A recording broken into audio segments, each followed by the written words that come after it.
நேற்று தினத்துல நம்ம பார்க்க ஆரம்பிச்சோம். பரிசுத்த ஆவியானவருடைய ஐக்கியம் எதற்காக பரிசுத்த ஆவியானவரோடு கூட நம்ம தொடர்ந்து பிரயாணிக்கணும், அவரோடு கூட எப்பவும் வாழணும்னு சொல்றீங்களே, பரிசுத்த ஆவியானவருக்கு பிரியமா இருக்கணும்னு சொல்றீங்களே, பரிசுத்த ஆவியானவரை துக்கப்படுத்தக்கூடாதுன்னு சொல்றீங்களே. அப்படி இருக்கிற போது இந்த பரிசுத்த ஆவியானவரோடு கூட அப்படி ஐக்கியப்படுகிற ஒரு வாழ்க்கை எதற்காக அப்படின்னு சொன்னா, நேற்று ஒரு பாயிண்ட் நம்ம பார்த்தோம்.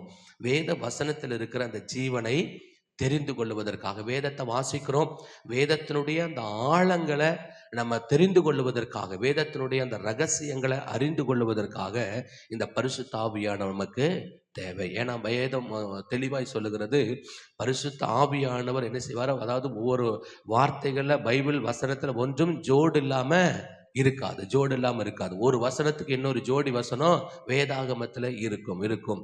நம்ம எங்கேயும் பல முதிர்ந்த விசுவாசிகள், முதிர்ந்த ஊழியர்கள் சொல்லுகிற ஆலோசனை என்னன்னா, பைபிளை மட்டும் எடுத்துட்டு போய், பைபிளும் ஒரு நோட்டு ஒரு டைரி மட்டும் எடுத்துட்டு போய் தேவ சமூகத்துல உட்காருங்க.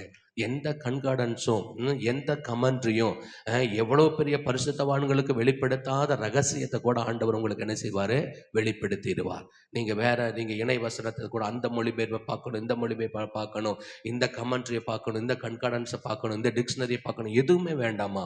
நல்ல ஆவியில நிறைஞ்சு தெய்வ சமூகத்துல போய் ஆசையா நோட்டு பேனாவோடு கூட பைபிளை மட்டும் எடுத்துட்டு போய் காத்திருந்தோம் அப்படின்னா பல ரகசியத்தை, பல ஆழங்களை ஆண்டவர் நமக்கு வெளிப்படுத்தி கொடுத்துருவாராம். அல்லேலூயா. ஆமா. அதுக்கு அவர் போன 2 நாளுக்கு முன்னால வேதத்தை தியானிச்சுட்டு இருக்கிற போது அடிமைகள் அப்படிங்கிற ஒரு பிரசங்கத்தை எடுக்க வச்சார் பாருங்களேன். அடிமைகள் சொல்லிட்டு, அது என்ன அடிமைகள் அப்படின்னா நீதிக்கு அடிமைகளா. அல்லேலூயா. ஆமா, நம்மளாம் எதுக்கு அடிமைகள்? பாவத்துக்கல்ல, நீதி செய்வதற்கு அடிமைகளா இருக்கிறோமா. அதை ஒரு நாள் நம்ம தியானிக்கிற அந்த காரியங்கள். அப்படி இப்படி ஒரு காரியங்களை ஆவியானவர் சில காரியத்தை வெளிச்சம் போட்டு காமிப்பார் பாருங்களேன். ஒரு அதிகாரத்தை படிக்கிற போது ஒரு வசனம் நமக்கு ஹைலைட்டா இருக்கும், அதுல ஒரு வார்த்தைகள் ஹைலைட்டா இருக்கும். பலமுறை வேதத்தை படிச்சிருப்போம். ஆனா ஆவியானவருடைய துணையோடு கூட அந்த அந்த வேத பகுதியை நிறைய காரியங்களை நான் வாசிச்சிருக்கிறேன். ஆனா அன்றைக்கு படிக்கிற போது அந்த நீதிக்கு அடிமைகள் அப்படிங்கிற அந்த வார்த்தையில அதுல நிறுத்தினாரு பாருங்களேன். என்ன ஆண்டவரே, நீதிக்கு அடிமைகள்? ஆமா, நீங்களாம் பாவத்துக்கு அடிமைகள் அல்ல, நீதிக்கு அடிமைகள். உடனே ஆண்டவர், அப்ப அடிமைன்னா என்ன, நீ கொஞ்சம் தியானம் பண்ணு. அடிமைகள்னா எப்படிப்பட்டவங்களா இருப்பாங்க? சாதாரண அடிமைகளா இருக்கிறவங்க என்ன செய்வாங்க, அவங்க சுய விருப்பத்தை என்ன செய்ய முடியாது, ஒரு நாளும் செய்ய முடியாது. இவங்க எல்லாத்தையும் எஜமான்கள் தான் தீர்மானம் பண்ணுவாங்க. இவங்க கடின உழைப்பாளியா இருப்பாங்க. இவங்க விருப்பத்தை செய்ய முடியாது. எஜமான்களுடைய விருப்பம் என்னவோ அதுதான் செய்வாங்க. அடிமைகள் அதுதானே. ஏன்னா இவங்களுக்குன்னு சுய விருப்பங்களோ சுய செயல்பாடு ஒண்ணுமே கிடையாது. இவங்களுக்குன்னு ஒரு ப்ரோக்ராமே கிடையாது. அவங்க எப்ப எந்திரிக்கிறதுங்க அவங்க தான் டிசைட் பண்ணுவாங்க. எப்ப படுக்கணும்னு அவங்க தான் டிசைட் பண்ணுவாங்க. என்ன வேலைகளை செய்யணும் அவங்க தான் டிசைட் பண்ணுவாங்க. இது கஷ்டமா இருக்கும், இது இவங்களால முடியும், அதெல்லாம் அதை பத்தி கவலையே கிடையாது. எஜமானுடைய விருப்பம். அந்த சாலமோனுடைய நாட்கள்ல பாத்தீங்கன்னா, அவர் சாலமோன் மரிச்சதுக்கு பிற்பாடு ஜனங்கள் வந்து அந்த ராஜா கிட்ட, அவங்களுடைய பையனா இருக்கிற ரெகொபெயாம் கிட்ட முறையிடுவாங்க. என்னன்னு முறையிடுவாங்க, உங்க அப்பா எங்களை ரொம்ப கடினப்படுத்திட்டாரு, அதனால நீ கொஞ்சம் லகுவா எங்களை என்ன செய்ய நடத்து. ஏன்னா அவருடைய சிந்தையில வருகிற 1000 மனைவிகளுக்கும் மங்கள கட்டணும்னு என்ன ஆகணும் பாருங்களேன். அப்போ முழுவதும் பில்டிங் கட்டுவதற்கு, அரண்மனை கட்டுவதற்கு, ஆலயத்தை கட்டுவதற்கு இவர் என்னென்னமெல்லாம் நினைச்சாரோ அந்த அடிமைகளை குறித்து என்ன செஞ்சாரு, இவர் வந்து அந்த காரியத்தை செய்தார். ஆனாலும் சொல்லுவாங்க, அதுல ஒரு வசனம் போட்டிருக்கோம், இஸ்ரவேலர்களையும் அவர்களை அடிமைப்படுத்தவில்லை, அவர்கள் எல்லாம் மேல்மட்டத்தை அதிகாரிகளா வச்சிருந்தார். மற்ற ஜனங்களை அந்த வேலைகள் எல்லாம் செய்வதற்கு அவங்க என்ன செய்தாங்க, உட்படுத்தினாங்க. அப்போ இப்படி இருக்கிற போது, அப்போ நீங்க இப்ப பாவத்துக்கு அடிமையா இருக்கிற ஒரு மனிதனுக்கு, ஒரு தேசத்துக்கு அடிமையா இருக்கிறவர்கள் இப்படி வேலை செய்யறாங்கன்னா, நீங்க நீதிக்கு அடிமைகளா இருக்கிறீங்க, பிதாவுடைய விருப்பத்தை நீங்க செய்தே ஆகணும் அப்படிங்கிறார். நம்ம யாரு?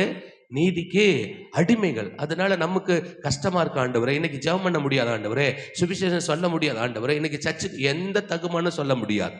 பைபிள் ஒரு வசனத்தை போட்டிருக்குது, நீங்க நீதிக்கு அடிமைகளா இருக்கிறீங்க. எப்படி ஒரு அடிமை ஒரு எஜமானுடைய விருப்பத்தை கட்டாயமா செய்து முடிக்கணுமோ அதே மாதிரி நம்ம ஏசப்பாவுடைய அவருடைய விருப்பத்தை கட்டாயமாய் நம்ம செய்து முடிச்சே ஆகணும். சாக்கு போக்கு சொல்ல முடியாது. அப்ப இப்படி எல்லாம் யாரு தியானிக்க வைக்கிறார் அப்படின்னு சொன்னா, உள்ள இருக்கிற பரிசுத்த ஆவியானவர் நம்மளை நடத்துகிறார்.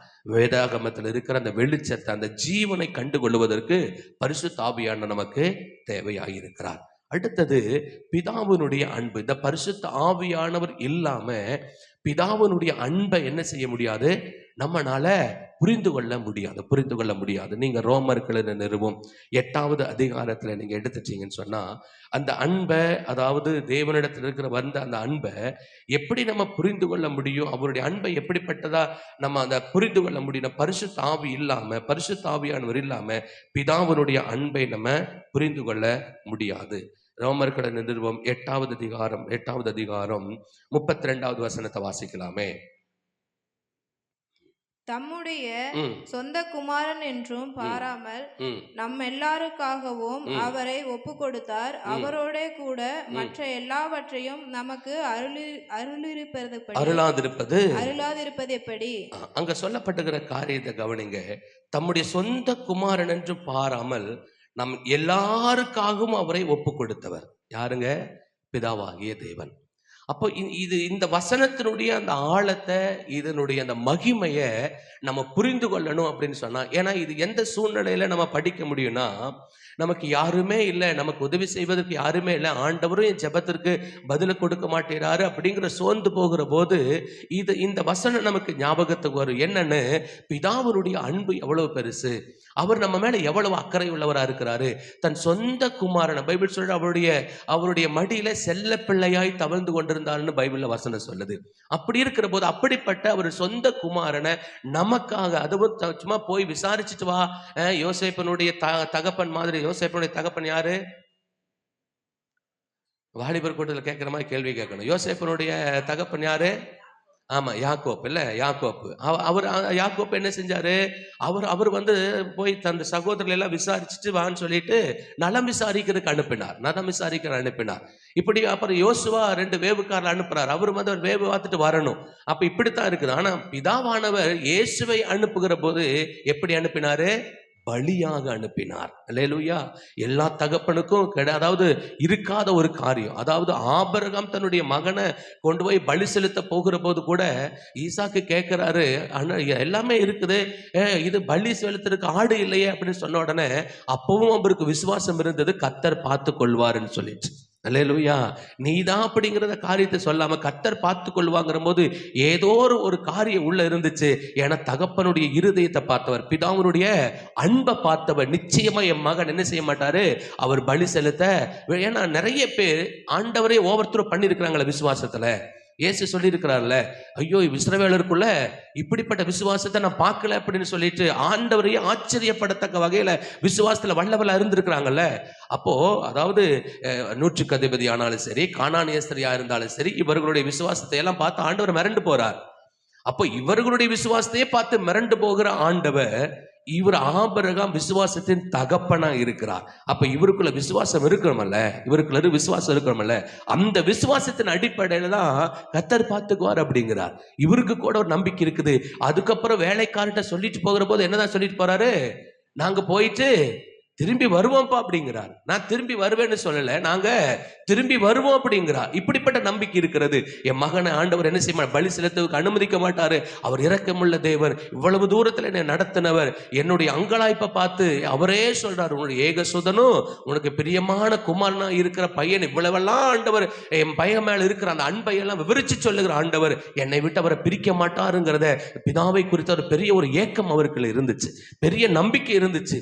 அப்ப இவரு கொண்டு போய் பலி செலுத்துகிற போதும் பெற்றுக்கொள்வேன் அப்படிங்கிற ஒரு எதிர்பார்ப்போடு கூட. ஆனா பிதாவானவர் அப்படி அல்ல. அல்லேலூயா.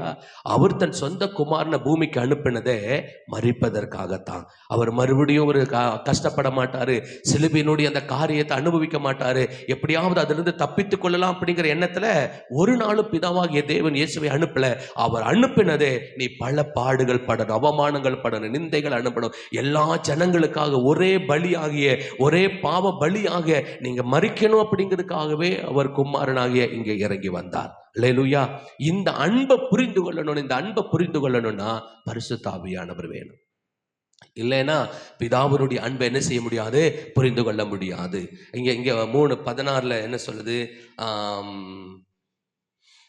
யோவான் சுவிசேஷம் 3வது அதிகாரத்துல 16வது வசனம் இப்படி சொல்லுது, தேவன் தம்முடைய ஒரே பேரான குமாரனை விசுவாசிக்கிறவன் எவனோ அவன் கெட்டு போகாமல் நித்திய ஜீவனை அடையும்படிக்கு அவரை தந்தருளி இவ்வளவாக உலகத்தில் அன்பு கூர்ந்தார். அப்ப ஆண்டவர் தேவனுடைய அன்பு அங்க சொல்லப்பட்டிருக்கிறது, தம்முடைய ஒரே பேரான குமாரனை விசுவாசிக்கிறவன் எவனோ அவன் கெட்டு போகாமல் நித்திய ஜீவனை அடையும்படிக்கு அவரை தந்தருளி இவ்வளவாய் உலகத்திலே அன்பு கொண்டார். எவ்வளவாய் உலகத்தில் அன்பு கொண்டார் அதை நம்ம அறிந்து கொள்ளணும் அப்படின்னு சொன்னா இந்த பரிசுத்த ஆவியானவர் நமக்குள்ளாய் இருக்கணும். அல்லேலூயா.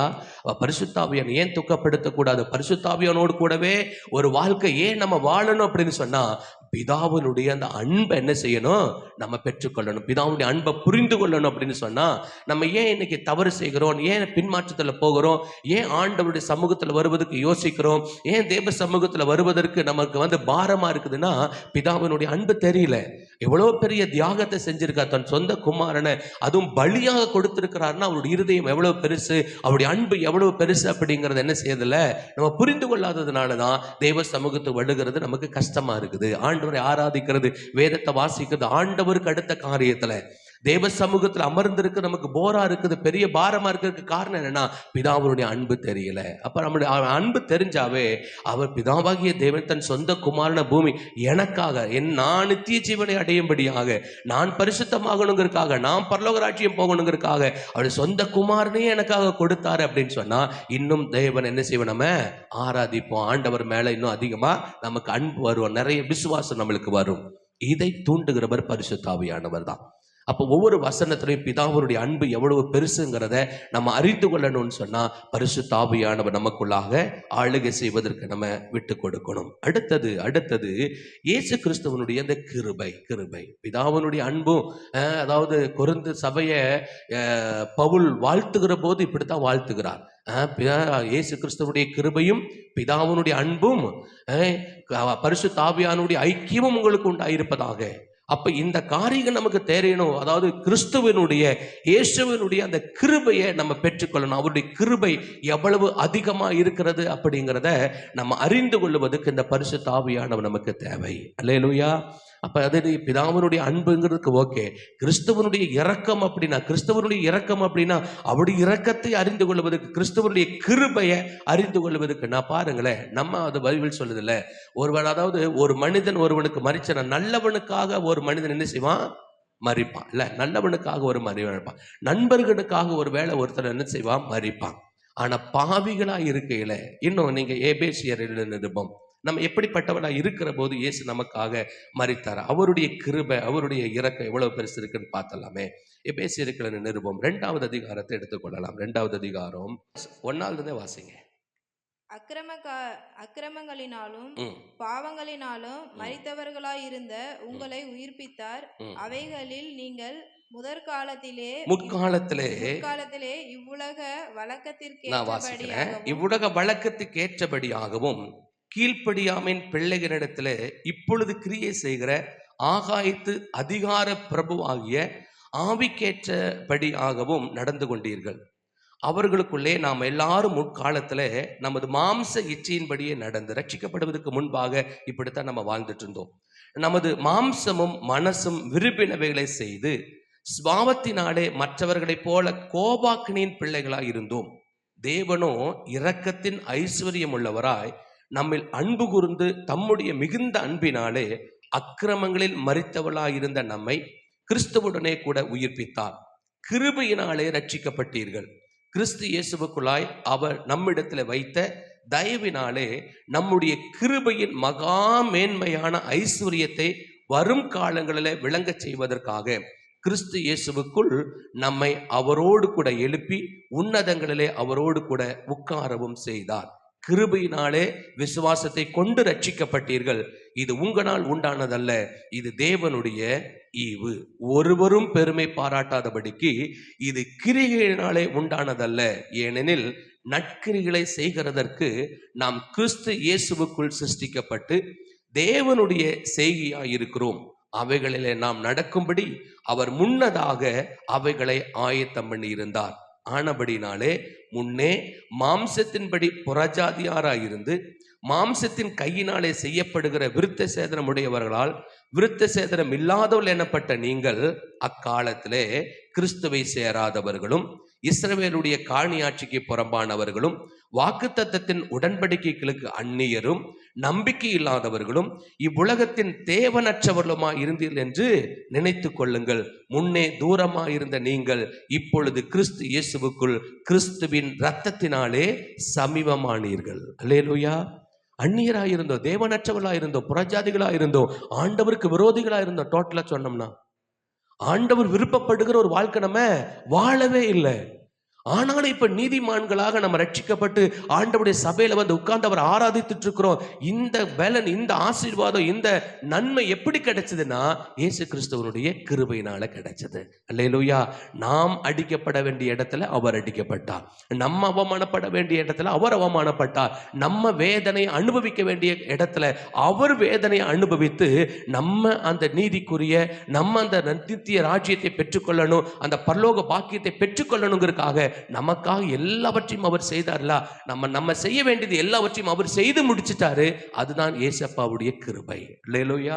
இதை புரிந்து கொள்வதற்கும் நமக்கு என்ன வேணும்? பரிசுத்த ஆவியானுடைய துணை நமக்கு வேணும். பரிசுத்த ஆவியானுடைய துணை இல்லாம பிதாவுடைய அன்பையும் நம்ம விளங்கி கொள்ள முடியாது, கிறிஸ்துவனுடைய இரக்கத்தையும் என்ன செய்ய முடியாது, நம்ம புரிந்து கொள்ள முடியாது. நல்லா புரிந்து கொள்ளுங்க. நம்ம ஏன் தடுமாறுகிறோம், ஏன் ஆண்டவருக்காக எழும்பி பிரகாசிக்க முடியல, ஏன் ஆண்டவரை மறுபடியும் துக்கப்படுத்திட்டு இருக்கிறோம்னா நம்ம பரிசுத்த ஆவியானவர் நமக்கு ஞாபகம் ஒன்னொன்னு அவர் சொல்ற. பைபிள் சொல்லுது, கிறிஸ்துவின் ஆவி இல்லாதவன் அவருடையவன் அல்லங்கிறார். ஏன்னா நீ பரிசுத்த ஆவியானவரால் நடத்தப்படலைன்னா பல நேரங்கள்ல ஏசப்பாவை துக்கப்படுத்தி தான் நம்ம நடப்போம். ஆவியானவரால் நம்ம நிரப்பப்படலை, ஆவியானவரால் நம்ம நடத்தப்படலை அப்படின்னு சொன்னா நீங்க தேவனுக்கு பிரியமில்லாததா, தேவனை துக்கப்படுத்துகிற மாதிரி, தேவனுடைய அன்பை அறிந்து கொள்ளாதவர்களாகத்தான் நம்ம என்ன செய்வோம், நம்ம நடப்போம். அதனால இன்னைக்கு இதோட கூட முடிக்கிற டைம் ஆயிடுச்சு நமக்கு.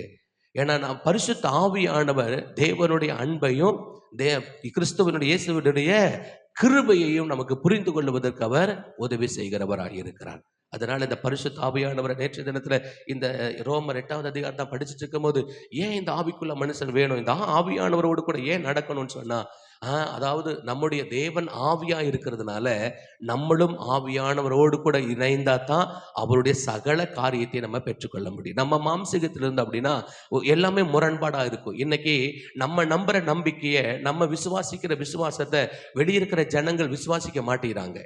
ஒரு சில கிறிஸ்தவ ஸ்தாபனங்கள், கிறிஸ்தவ கூட்டமைப்பு கூட என்ன செய்யறதில்லைன்னா ஒரு சில காரியத்தை அவங்க விசுவாசிக்க மாட்டேங்கிறாங்க. இன்னும் அதாவது பெந்தேகோஸ்தே இருக்கிற சில சபை பிரிவினர்கள் கூட அந்நிய பாஷைகளை விசுவாசிக்க மாட்டேங்கிறாங்க. இப்படி பல முரண்பாடுகள் இருக்குது. ஏன் அப்படின்னு சொன்னா ஆவியானவரால் நடத்தப்படாததுனால பரலோகத்துக்கு கிறிஸ்தவர்களா இருந்தும் கூட பரலோகத்துக்கு அந்நியர்களா நம்ம வாழ்றோம். பாருங்களேன், இந்த ஆவியானவர் இல்லாததுனால என்ன பெரிய ஆபத்துன்னா, நம்ம வேதத்தை வைத்திருக்கிறோம், கிறிஸ்தவர்களாக இருக்கிறோம், ஆலயத்துக்கு வருகிறோம், ஆராதனை பண்ணுகிறோம், ஆனாலும் பிதாவையும் என்ன செய்யற நம்ம துக்கப்படுத்துகிறவர்களாக இருக்கிறோம். ஏன்? பரிசுத்த ஆவியானுடைய துணை இல்லை. அப்ப ஆவியா இருக்கிற தேவனை நம்மளும் ஆவியா இருந்தா தான் என்ன செய்ய முடியும், அவரை அறிந்து கொள்ள முடியும், அந்த ரகசியத்தை நம்ம பெற்றுக்கொள்ள முடியும், அவரை துக்கப்படுத்த மாட்டோம். அதனால பரிசுத்த ஆவியானவர் உங்களுக்குள்ள என்ன செய்யுங்க, அதிகமா நீங்க வாஞ்சிங்க. அவரோடு கூட நாளை தினத்துல பார்க்க போறோம் பரிசுத்த ஆவியாருடைய ஆழ்த்துவம் என்ன, அவர் எப்படிப்பட்டவரா நம்மளோடு கூட இருக்கிறார் அப்படிங்கிறதெல்லாம் நாளைக்கு கொஞ்சம் டீட்டெயில நம்ம கொஞ்சம் நேரம் எடுத்து நம்ம பார்க்கலாம். கர்த்தர் நம்மளை ஆசீர்வதிப்பார். அப்படியே கண்களை மூடலாம், நம்ம நிறைவு செய்யலாம்.